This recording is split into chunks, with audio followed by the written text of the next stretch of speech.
Hello guys, and welcome back to DarkHorse FM, and in today's video we're going to be looking at the latest Knap tactics shared on FMScout. It's titled the HolyGhostFire Tactic, and it's a pack of 18 tactical variations that has been released by Knap recently in the past 2 days, I guess. That this tactic has been released by Knap. So we're going to go through those tactics in this video. You can see the list of the 18 different tactics here as shared by Knap on FMScout community. So you can go to the FMScout community to check for the tactic and also download it for yourself, and you're going to get all 18 variations of the tactic as well. The link to FMScout's link to Knap's tactic HOLYGHOSTFIRE for FM22 is going to be in the list, is going to be in the description down below, so you can get it for yourself and then download it and test out the tactic. But in this video we're going to go through all 18 tactics one by one, and we're going to see the way each tactic differs from the other and how they differ from previous Knap tactics that you have tested before. So this is my fourth attempt at actually recording this section. If you're new to the channel, remember to hit the subscribe button to stay up to date with new tactics shared on DarkHorse FM and indeed from the FM community as well. And I always share interesting tactics that can actually help you get better results in the game, and also football manager tips as well that can help you get better results in the game and also get the best out of your players. If you're using mid-table sites and you're looking for tactics that are actually suitable for teams that you're using, that in case you're not using the best team and you want tactics that can actually help you get better results, subscribe to the channel so you can get notified for new tactics whenever I share them, and also turn on the notification bell so you can get notified when new videos come up. So let's get into Knap's 18 variations of the HolyGhostFire tactic. So we're just going to load them in one by one, going into the Knap tactic, and we can see this is the HolyGhostFire. So the very first tactic here looks like a 4-3-1-2 system. So just looking at the way it's set up, we can see that there's a sweeper keeper on defend duty and then 2 wing backs on support duty, 2 ball playing defenders on defend. Though this looks like something that will likely work for the lower league sides as well, even though they're using ball playing defenders, or even though Knap is using ball playing defenders in defend duty. And then there's an attacking midfielder on attack duty here, and then there's 2 advanced forwards. Looking at the team instructions for the tactic, then it has prevent shot goalkeeper distribution and get stuck in. So it looks like a high pressing tactic, much higher defensive line, and much higher line of engagement with offside trap.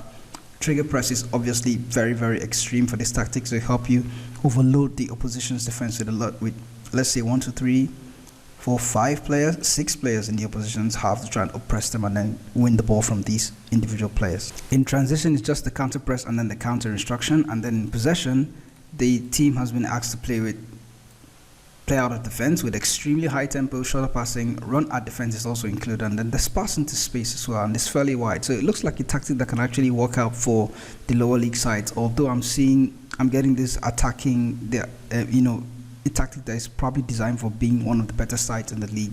But we can see that the pressing intensity is extremely high. It's all the way down to red. This is something that can actually get your players injured if at some point, if possible. But it looks like a tactic that can actually help you score a lot of goals. I don't know how it's going to operate defensively. It shows that, well, if you can win the ball early, that's fine. But if you can't win the ball early, you're going to be in trouble, because everybody's going to be all the way up there, and then with the mentality as well, you're actually might just end up conceding a lot of goals. The next tactic on the list is quite similar to the first one that we looked at, and the deep lying playmaker seems to be in the DM position now, and then there are no more wing backs. It's now inverted wing back. This is the HolyGhostFire, probably let's call it variation 2 version. It looks like something that worked in FM21 as well. So it's just a recreation from Knap, and then the wingers are now on support duty, and as opposed to winger on attack that was in the previous variation of the tactic that we just saw. And then the mentality of this tactic is very attacking mentality.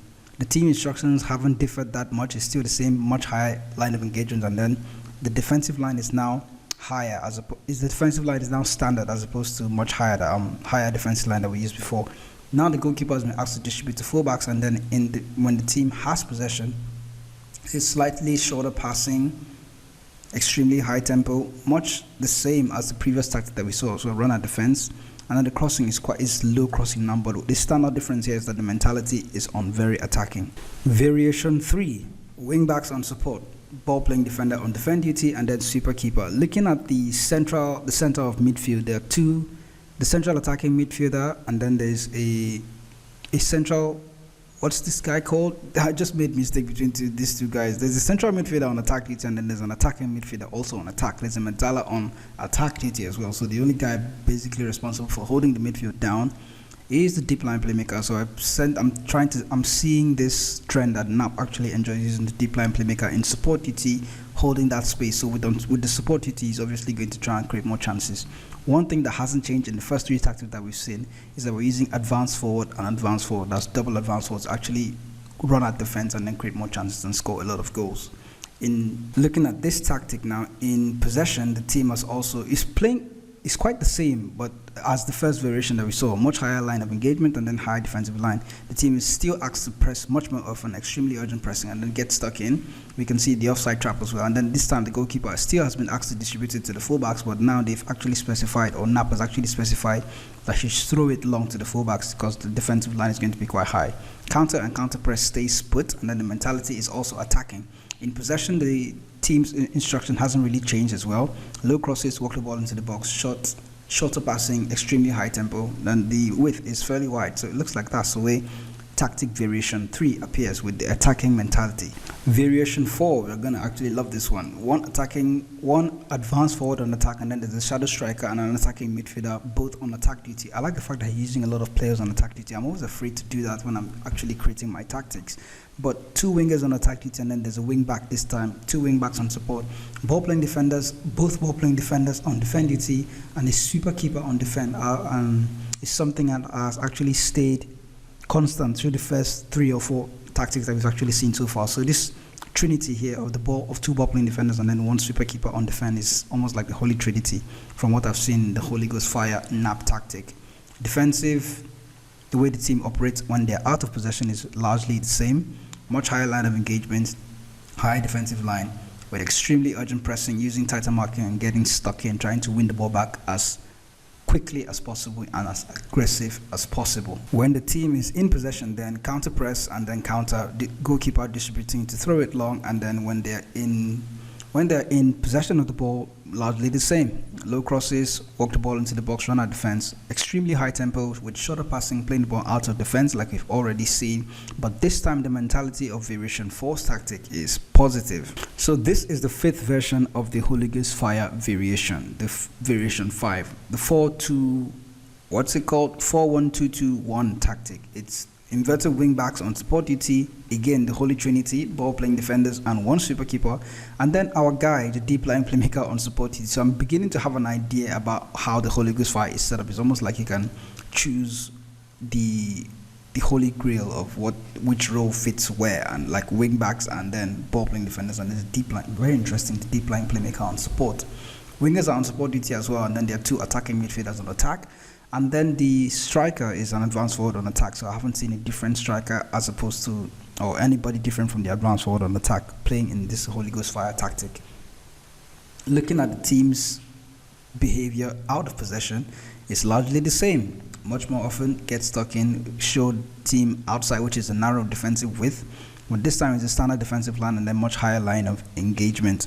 When the team is in transition of the ball, when they are actually, whether they've just gained possession or lost possession, the team has been asked to regroup once possession has been lost, and then they have been asked to counter when the possession has been won. The mentality for this tactic is actually attacking, and then when they are in possession of the ball, it's quite different now. So it's a low cross, but then the narrow width is defensive, or the attacking width is quite narrow, and the team still plays with extremely high tempo and then shorter passing. They're still asked to pass the ball into space while running at defense. So looking at variation 6, I have a feeling I've already seen this tactic in either variation 2 or variation 3. So it looks pretty much the same, except this might be, the version might be or difference might be the fact that the mentality is attacking, and then the previous one I just saw was very attacking. So just looking at the way the variation is all set up, this is wing back on support UT, again ball playing defenders and the super keeper on defend, and then there's a deep line playmaker here, and then central midfielder on attack, and then Metala on attack. Looking at the team's out of possession instructions, pretty much the same. High defensive line, much higher line of engagement, get stuck in while with extremely urgent pressing, with trying to prevent the goalkeeper from distributing the ball short. While they're in transition, counter press and counter, those are a constant by the previous tactic that we just saw. Throwing it long to the fullbacks, and then looking at the team's in possession behavior, extremely high tempo. Low crosses as well, walk the ball into the box, running at defense. So this didn't also change that much. Team's mentality is on attacking. Are you still there? We're currently in variation 7, and this looks like tactic variation 1 a lot. but the mentality is on attacking. Again, 2 advanced forwards. I know you're probably wondering why I haven't looked at the set pieces yet. I've been thinking to myself the same way. Are all the set pieces the same? Well, if we actually look at all the set pieces in detail for each of these Knap tactics, we'll probably be here for like a day or two. So let's peek at variation 7 if there is. Let's just see what the set pieces do look like for this Knap tactics. You can see the THR. This is the corner routine, defending on the left hand side, and then on attack, this is the way the corner is set up. So if you have the Beowulf tactic, your corners are pretty much the same as the one in the HolyGhostFire Tactic. So that's the Beowulf tactic that he's using for this corner routine here. For throwings, I don't really expect long throws to be a thing in FM22. It's something that hasn't really worked for me that much, but you can see that Knap is still using the Beowulf long throwing routines, and then there's an attacking midfielder here to try and be the one to win the header if possible. But then if you also have the Beowulf tactic and you have a tall player in this region, you can put your tall player lurking around the near post and then another defender here to try and win the ball, or you can just leave it the way it is and then it works that way for you. Back to the tactic then. Looking at what is a wing back on support duty and then ball playing defenders and super keeper, wing backs on attack, attacking midfielder on attack, deep line playmaker, and then 2 advanced forwards. Then looking at the team's possession, or when the way the team behaves out of possession, pretty much the same. High defensive line, much higher line of engagement, pressing, getting stuck in transition, pretty much the same way as well. Roll it out, throw it long, counter press, counter. Looking at the team's in possession instruction, extremely high tempo, pretty much the same. So that's the way the HolyGhostFire is set up. So it's just moving player roles around and changing or tweaking tiny bits of instructions, moving players into set or different position, and then giving, creating a different dynamic, a different variation of the tactics. So most of it is pretty much the same. The tactics core, the core of the tactic pretty much stays the same, and that's nice. Looking at the team's mentality for this version, it's attacking. So we're here in variation 8. This time inverted wing backs on support duty and then ball playing defender and super keepers. Deep line playmaker on support, winger, advanced forward, again, attack. Looking at the team's out of possession instruction, this is a lot less instruction expected. Standard defensive width as well, much higher line of engagement. I kind of like this one because the team's instructions are not too forced, because you can actually play with using a standard defensive with your team can choose to go narrow or go wide depending on the match scenario. Pressing is still extremely urgent, and then preventing short goalkeeper distributions. The goalkeeper, let's look at the in transition instruction. The goalkeeper hasn't been given a distribution type, but that he has also been asked to still distribute the ball to the fullbacks, because that's where the play is going to start from. In possession then, by the way, the team's mentality is attacking. In possession is also taking off the runner defense instruction for this tactic, but the tempo is still extremely high, playing with a short tempo, and then they've also still asked the team to play out of defense while working the ball into the box and then playing this look. Looking at variation 9 is quite similar to variation 8. Attacking midfielder is a shadow striker on attack with 2 advanced forwards, and then there are 2 wingers this time on support duty. The inverted wing backs are also playing on support duty, and then like I said, this 1, 2, 3, 4. In fact, I should call this the defensive diamond. Deep line playmaker, two ball playing defenders, and the super keeper on defend. Looking at the out of possession instructions, much similar to the variation 8 tactic, standard defensive line, much higher line of engagement. Counter press and counter still work in the in transition phase. Goalkeeper still distributing it to the fullbacks, and then the team's mentality this time is different, it's positive. The team has also been asked to pass into space, still playing low crosses with extremely high tempo and shorter pass. Looking at variation 10 now, we have defensive wing back. So looking at as we go down towards the tactic, it seems to be a bit more cautious as we get by, but then looking at the player roles in this sense, there's defensive wingers on both sides, and then inverted wing backs still. The Holy Trinity or the Holy Diamond is still here, and I like that setup, by the way. Shadow striker and attacking midfielder on attack, this time 1 advanced forward on attack. Looking at the team's out of possession instructions, standard defensive line, but this time narrow defensive width, that's showing the opposition outside, and then much higher line of engagement as well, with higher trigger press, preventing short goalkeeper distribution and still getting stuck in. But in transition this time, the team has been asked to counter and to regroup. No other instructions for the goalkeeper.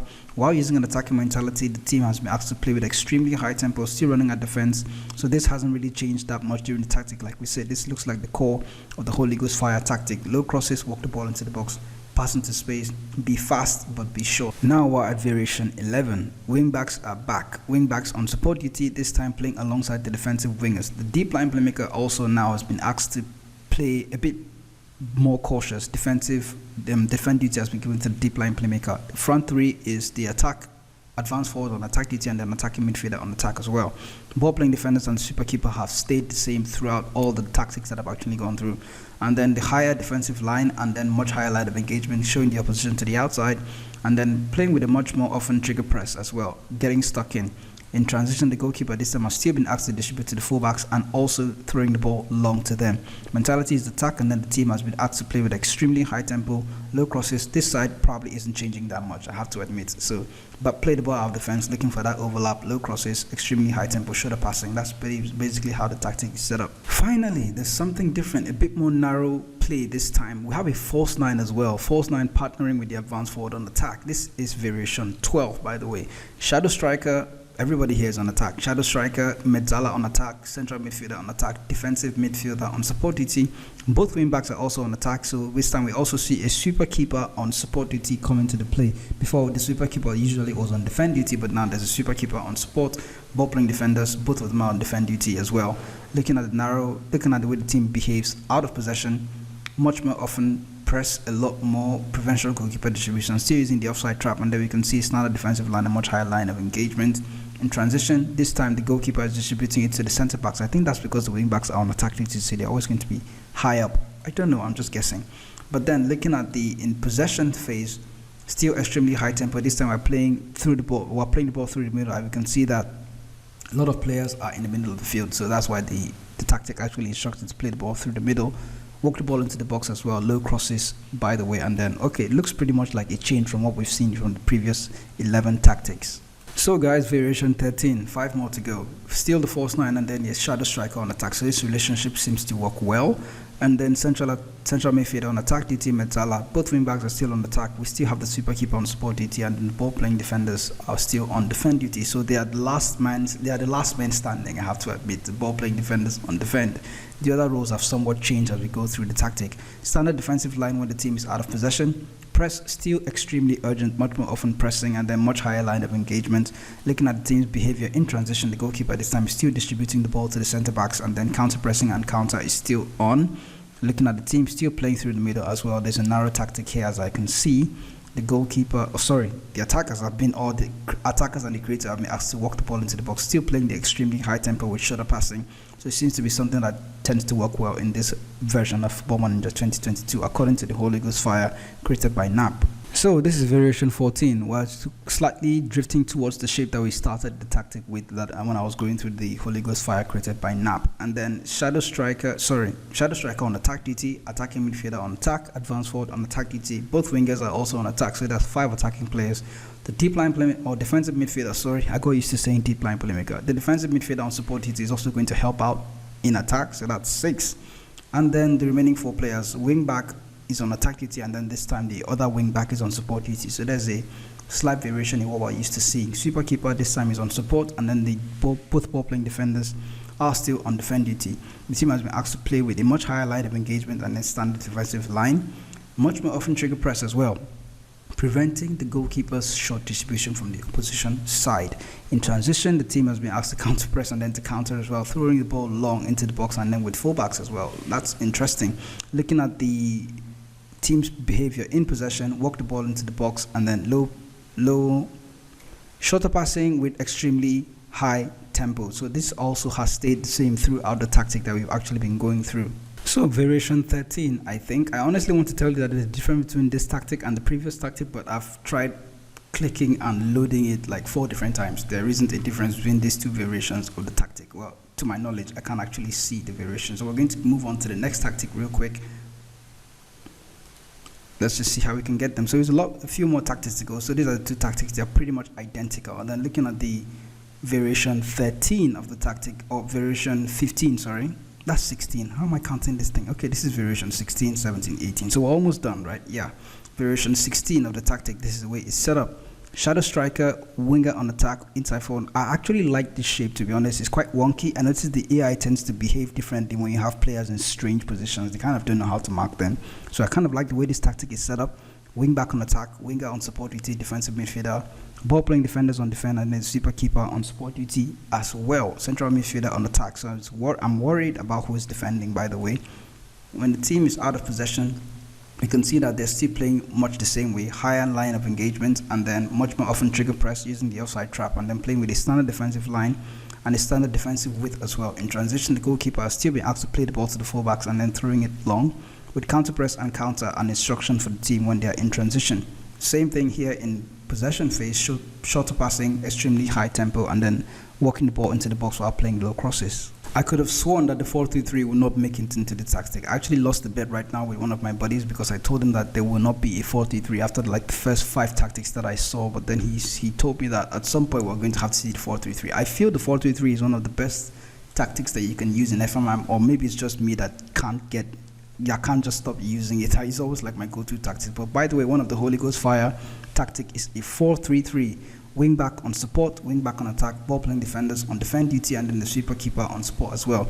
This time there is a defensive midfielder on support playing alongside a box-to-box midfielder. It's the first time we're actually seeing a box-to-box midfielder in the entire tactic, variations, let me see. Central midfielder on attack duty, playing with winger on attack, inside forward on attack, and then an advanced forward on attack duty. When the team is out of possession, this time the team has been asked to play with a narrow defensive width that's showing the opposition outside, standard defensive width, much higher line of engagement, pretty much the same as the previous tactics. Looking at the in transition phase, then counter press and counter, distributing the ball to the center backs. This time it's a much shorter passing with much higher tempo. Okay, since the mentality is positive, this tempo is not going to be extremely high.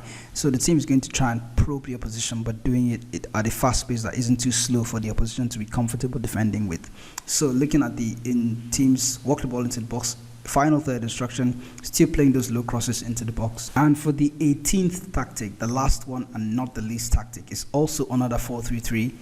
Ball playing defenders on defend duty, super keeper on support. It's pretty much the same as the last tactic that we just looked at, so I'm probably going to think that is a tiny tweak in team instruction that makes this tactic different. The goalkeeper this time, instead of distributing the ball to the center backs, he has been actually distributed to the fullbacks while throwing the ball long. Counter press and counter still stays the same, and then looking at the team's passing directness, there is slightly shorter now, it's not very short like the previous tactic that we just saw, but the tempo now is extremely high, and since the passing directness has been increased, the tempo has also been increased, as you can see, extremely high tempo. Positive mentality on this tactic, just like the previous one, and then the team has been asked to play those low crosses and walk the ball into the box. Whew! Let me catch my breath, but that's basically all 18 variations of the Knap HolyGhostFire tactic on FM22. Let me know which one you actually think is interesting and which one you probably use for your Football Manager 2022 save. That's basically all of them. I'm going to have to try them one by one. I don't know when I'm going to actually be done doing that, but I know I'm going to actually still test this tactic out. If you made it all the way to the end of this video, you deserve everything good that life has to offer, because it was quite a lengthy video. It's quite a lengthy video actually making one and recording the video, to be honest. But this Knap Tactics, we know Knap Tactics, or Knap, has actually created very good tactics in Football Manager in previous years, even in FM22, 21, FM20. I actually learned about Knap Tactic in FM20 when I used it for my Shakhtar Donetsk save in Ukraine. I still won the league regardless of how it went up, but I needed the Knap Tactic if I wanted to actually break through in Europe. So I tried that for a while, and then it helped me get players that I could actually fit into the tactic, and it worked out for me when I was still learning how to create Football Manager tactics. But so far so good. This is the first time I'm unboxing a complete pack of Knap Tactics and seeing how they differ one by one. It's probably the first time you've actually seen them all, so that's great as well. So thank you guys for sticking by this video, and thank you for sticking through the length of the video as well. Thanks for watching, and I'll catch you guys in the next video with newer Football Manager tactics that obviously are shared in the Football Manager community as well. So to stay up to date with new tactics tested from mid-table sites, subscribe to the channel here on DarkHorse FM.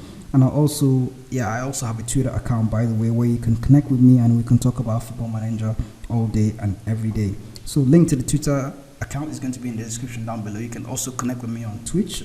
I sometimes stream when I actually have the time also. So thanks for watching, guys. I'm going to catch you in the next video.